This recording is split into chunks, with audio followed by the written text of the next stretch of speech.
Lectura del libro del Génesis. Los hombres se levantaron de junto a la encina de Mambré, miraron hacia Sodoma. Abraham los acompañaba para despedirlos. El Señor pensó: ¿puedo ocultarle a Abraham lo que voy a hacer?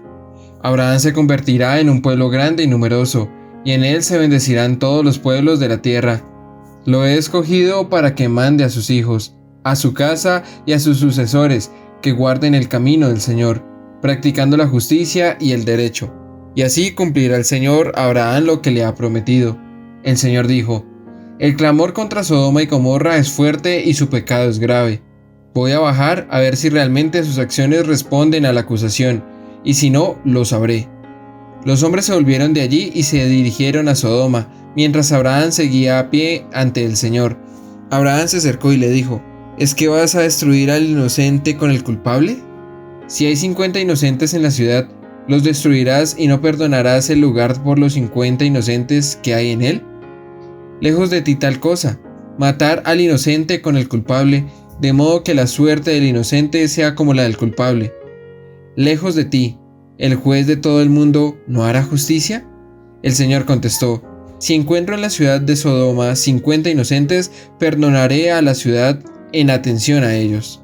Abraham respondió: me he atrevido a hablar a mi Señor, yo que soy polvo y ceniza, y si faltan 5 para el número de 50 inocentes, ¿destruirás por 5 toda la ciudad? Respondió el Señor: no la destruiré, si es que encuentro allí 45. Abraham insistió: quizá no se encuentren más que 40. Le respondió: en atención a los 40 no lo haré. Abraham siguió hablando: que no se enfade mi Señor si sigo hablando. ¿Y si se encuentran 30? Él respondió: no lo haré, si encuentro allí 30. Insistió Abraham: ya que me he atrevido a hablar a mi Señor, ¿y si se encuentran solo 20? Respondió el Señor: en atención a los 20 no la destruiré. Abraham continuó: que no se enfade mi Señor si hablo una vez más. ¿Y si encuentran 10? Contestó el Señor: en atención a los 10 no la destruiré. Cuando terminó de hablar con Abraham, el Señor se fue, y Abraham volvió a su lugar. Palabra de Dios. Espíritu Santo.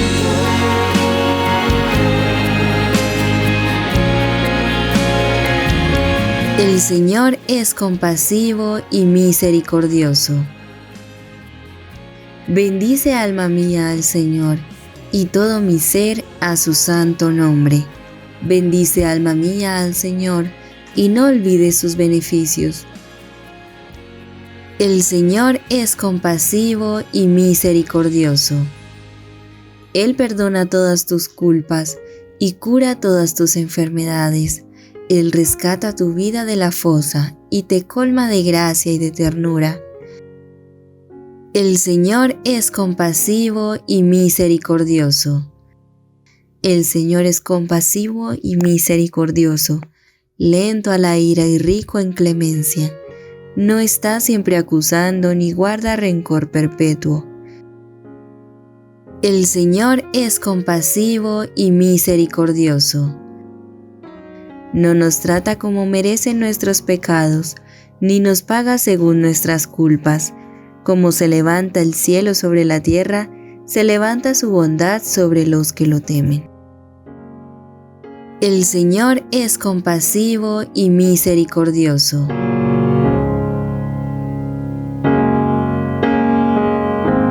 El Señor esté con ustedes. Lectura del Santo Evangelio según San Mateo. Gloria a ti, Señor. En aquel tiempo vino Jesús, que le rodeaba mucha gente. Dio orden de cruzar a la otra orilla. Se le acercó un escriba y le dijo: Maestro, te seguiré a donde vayas. Jesús le respondió: las zorras tienen madrigueras y los pájaros nidos, pero el Hijo del Hombre no tiene dónde reclinar la cabeza. Otro, que era de los discípulos, le dijo: Señor, déjame ir primero a enterrar a mi padre.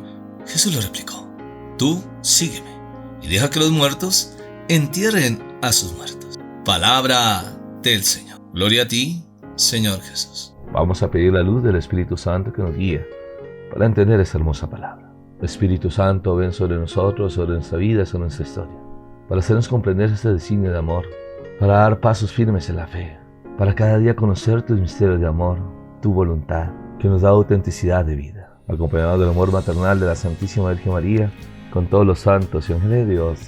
Amén. Mis queridos hermanos y hermanas, ya el Señor Jesús no está solo. Va con un grupo de personas que son los discípulos y que poco a poco van a comprender las palabras de Jesús. Es el camino del éxodo, el santo viaje, que tiene como meta Jerusalén.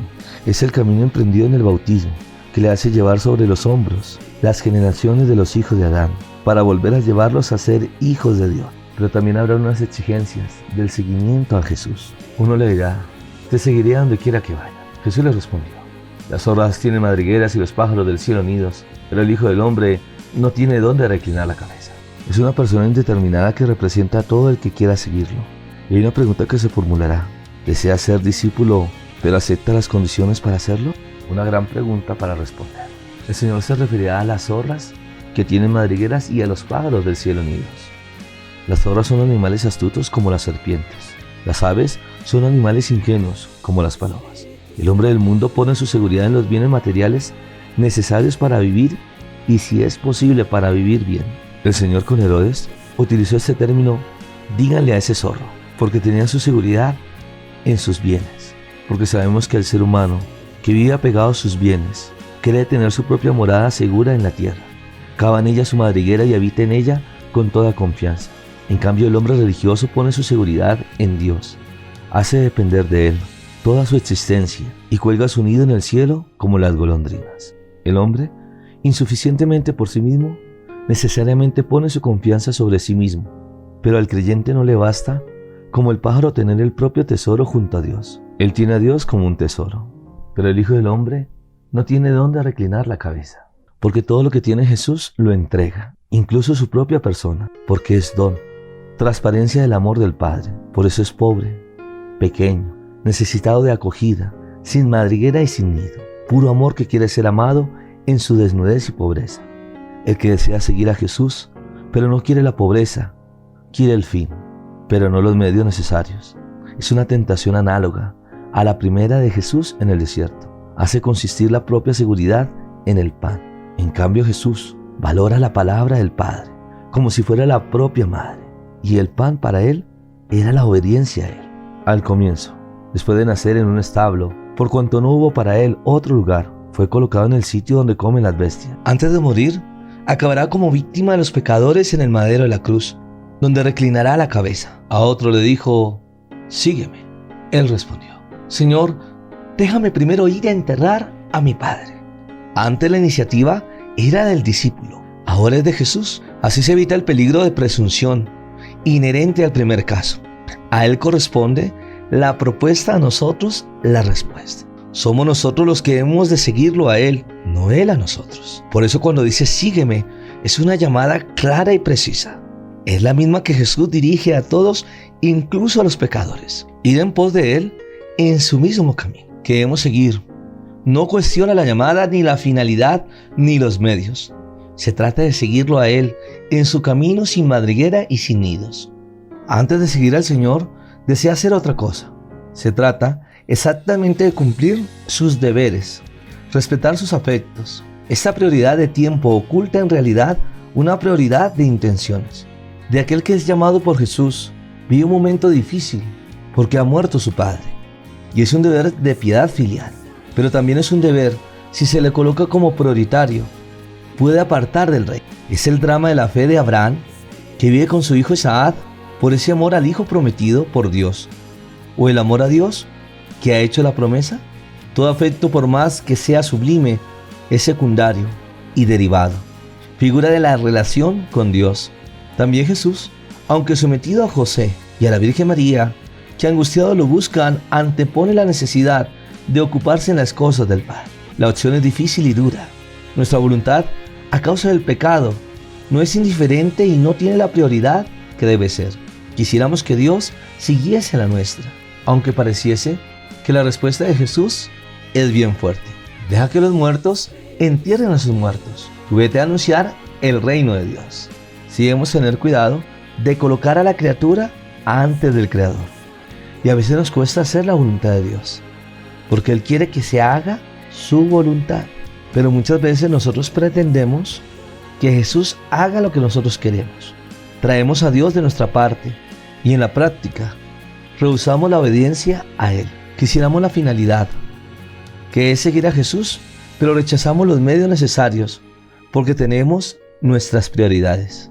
Es una tentación que tiene el ser humano cuando no busca la voluntad de Dios. El Señor dirá contundentemente: tú vete a anunciar el reino de Dios. El Señor Jesús le comunica al discípulo que le ha dado el discernimiento para seguir sus pasos, para seguir su camino, para anunciar el reino de Dios. Ya que el Señor Jesús ha puesto la prioridad en el reino, comienza a anunciarlo.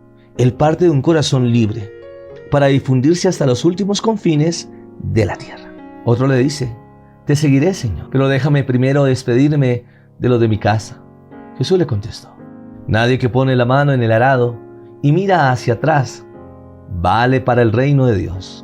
Esta tercera figura del discípulo acumula las dificultades de los dos primeros. Él es quien se ofrece y Él es quien coloca la prioridad. Te seguiré. El seguimiento es su pretensión y está en un futuro, mientras que el Señor habla de un presente, el de ahora. Pero este discípulo pide despedírselos de su casa. Por eso te invito a recordar la vocación de Eliseo de parte de Elías, padre de los profetas, que le permitió al discípulo despedirse de los suyos. Pero ahora, aquí hay alguien que es mucho más que Elías. Está el Hijo a quien hay que escuchar. Su presencia exige una obediencia inmediata. Ya no hay que esperar, porque ya ha llegado el día del Señor. Elías, que debía precederlo, ya ha venido. Ya está el hacha puesta a la raíz. Y es necesario decir enseguida, cortando con el pasado e incluso con las propias raíces. El juicio de Dios pone en crisis todo. En el momento de la obediencia y del abandono instantáneo de la propia historia, para colocar en Jesús toda seguridad. Como Abraham, cuando escuchó: vete de tu tierra. Pero el Señor sigue diciendo: nadie que pone la mano en el arado y mira hacia atrás vale para el reino de Dios. La respuesta parte de nuevo de una imagen sugerida por la vocación de Eliseo.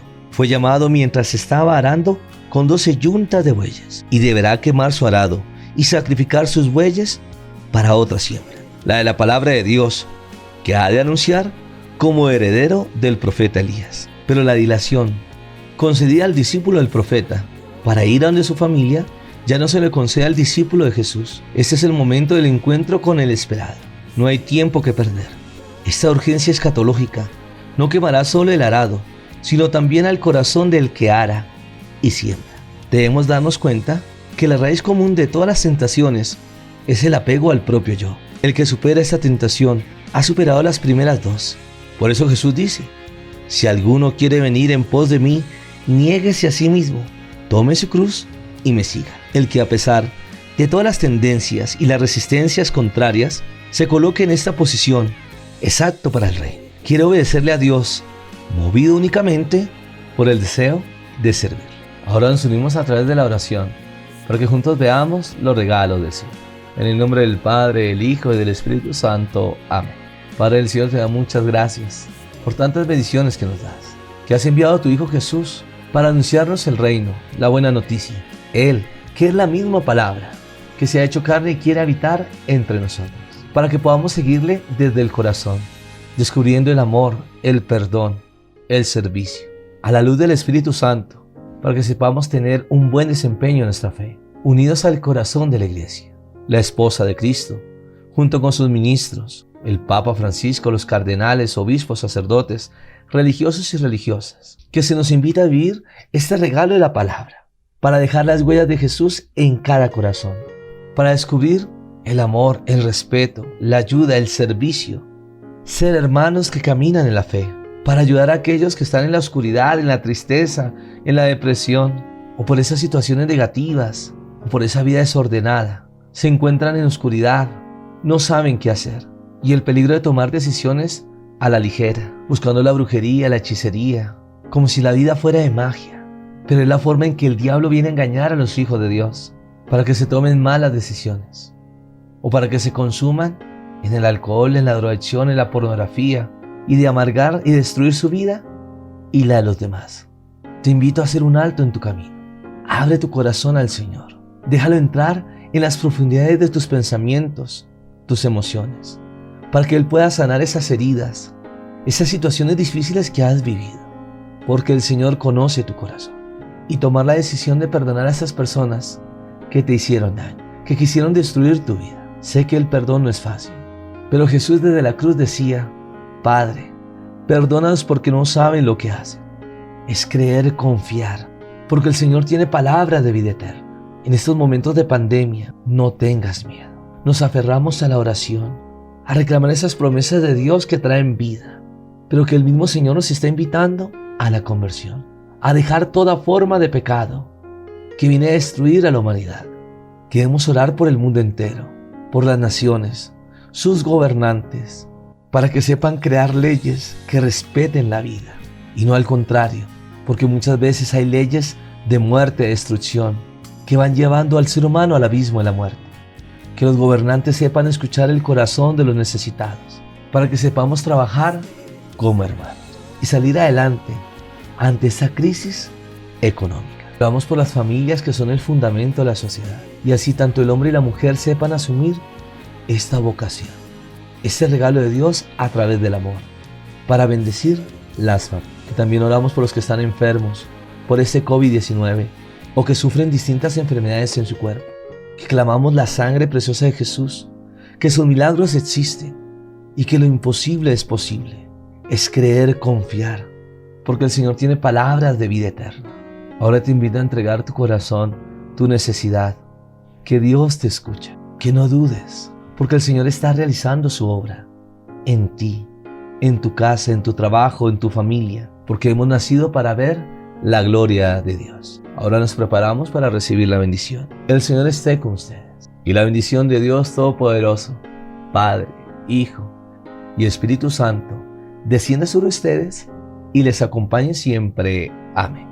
A través de la oración descubre los regalos de Dios, que quieren fortalecer tu fe, conociendo la palabra de Dios, que se hace vida en ti y en tus bendiciones del cielo.